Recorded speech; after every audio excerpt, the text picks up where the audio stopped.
Good morning and welcome to our webinar this morning, Home Design and Decorating, a snapshot of 2010 trends.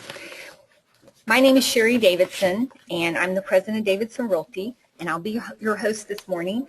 The guest we have this morning to talk about design trends is Donna Kuhldow. She is the owner and design manager of Lux Home Interiors, which was formerly Norwalk Furniture and Design for 15 years. She is also a design therapist, and I'm going to let Donna explain what a design therapist is. Hi, Sherry. Thanks for having me. I find in my years of experience that people are overwhelmed and confused when shopping for furniture. There's just so much out there that it can be daunting. And when they're decorating their home, sometimes they don't know exactly what it is they like or how to even begin the process. But I always tell people it's good to have a plan before you start purchasing things, because you can make costly mistakes when you go out and you just buy things and you don't know where you're going with your home. So most people don't know what they want, and my job as a design therapist is to help them figure it out. And my job is to help them determine what their vision or what would bring them joy when they walk in the door.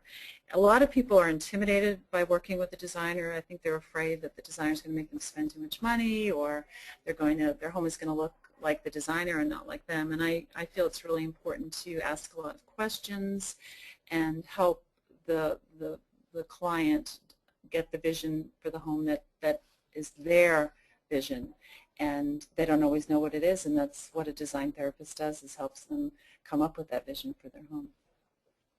That's an awesome description, and if anyone needed a design therapist, it would be me, because I'm going to tell everyone in the audience now that I know a lot about real estate, but not about design, so I will be learning a lot as we talk this morning. Donna is also the owner of Donna Kuhldow Interior Transformations, a design firm specializing in home makeovers and remodeling, including kitchen and baths to fit every budget. So we have a very knowledgeable guest this morning, and we will start our presentation.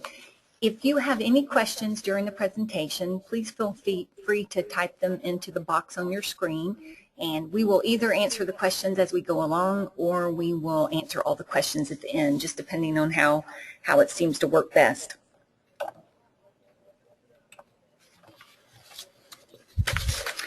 Donna, the international home furnishings market just occurred in April.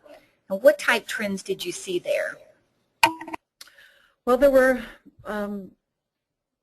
one main trend that really was very pervasive throughout the market was going green at home.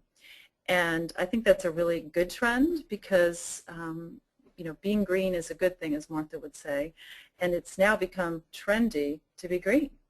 So people are really concerned about purchasing green items and having their home be made up of green, sustainable resources. It's no longer just a luxury, but it's the right thing to do. And I would think that you're seeing that in home construction as well. We absolutely are. We actually have a seminar later this month from a builder talking about all the green remodeling trends and things you can build into your home. Yeah, that's a nice trend to see catch on.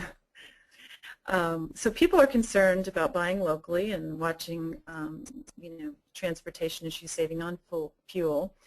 There are longer lead times right now to get furniture. I've noticed that in the last year, somewhat based on the economy as well. Vendors and manufacturers are not sending containers out unless they're full, and they're not sending a truck out unless the truck is full. So what might have taken 4 weeks to get something is doubling the time, because they're waiting until they have full loads to send merchandise out, which is a good thing because it's costly with the fuel. Also in the marketplace, we're seeing more and more use of natural fibers and less man-made fibers, and people are wanting the cottons and the linens, less chemicals in their home. So people are concerned about that, where 4 or 5 years ago people didn't even think about that. A lot of the wood finishes are more natural. They're using reclaimed woods and using water-based stains and finishes. Once again, no fumes, less chemicals, not petroleum-based, more sustainable. And a lot of the big thing that I saw was just all over in a lot of the showrooms was that the real rustic reclaimed woods, and really beautiful, where no two pieces are the same. So you have an individual item when you get it in your home too, because I saw one company did, all their furniture was made from old doors, from all over the world. It was fascinating.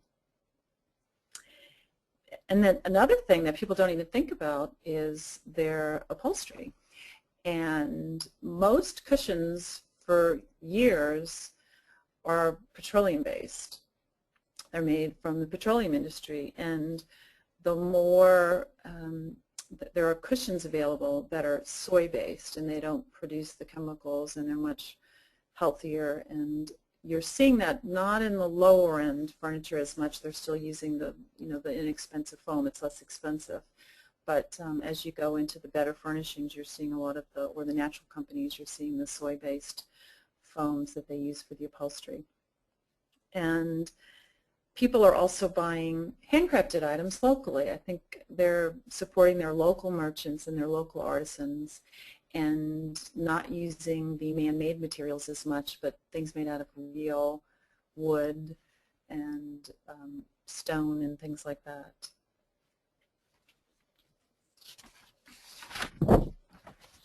And the next trend that I have seen in the market is people repurposing by design. They're finding new uses for old things in their home, kind of like recycling your furniture. And I think this is a big trend because it's born out of necessity. People are not going out and spending as much money for economic reasons, and they're trying to use what they have. And it's a nice way to freshen up your home by taking something you already have and maybe painting it or using it in a different way. I had a client, and she hired me just to kind of freshen up her home and try to just use what she currently has. And we took a daybed that was in a guest room and painted it in an outdoor paint so that it could withstand the weather, and we repurposed it and put it on an outside portico and made it like a cozy little nook for her family. And she said that's her favorite spot in the house to go to read, and it's just charming and delightful. And that was something she was going to get rid of. I said, let's use it. We've also taken, people had old kitchen chairs, and we've repainted those and put those, mismatched them and put those out on the patio and gave it more of an indoor-outdoor charming look. A lot of the lines between outdoor and indoor are blurred right now. People are using the outdoor fabrics inside. Sombrella makes fabrics that you can use inside your home, no longer just those heavy canvasy-like stripes that you think of when you think of outdoor furniture. And they even make, Sombrella makes mohair and velvet that can be used outside. So we're seeing a lot of the fabrication. People are creating outdoor spaces that haven again, so that they have a place that's a respite, that's quiet, nature-inspired. So they're using outdoor things on the inside and indoor things on the outside. But some other things that we've done is we've taken old trunks and stacked them and turned them into end tables, or old, in a rummage sale, a garage sale, found some old iron grates and used them as headboards, or old doors and used those as headboards.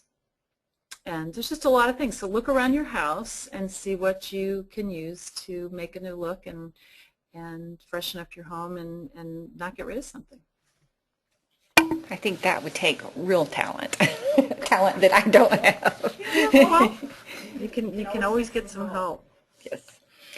Did you want to mention the mixing period styles, or had you already touched on that?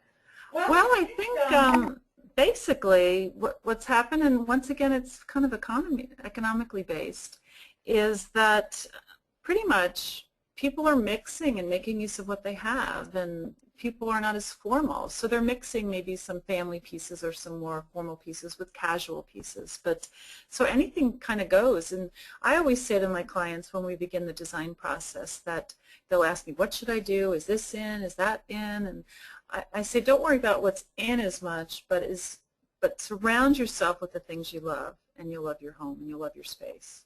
And don't let someone tell you that it's not in and you need to get rid of it.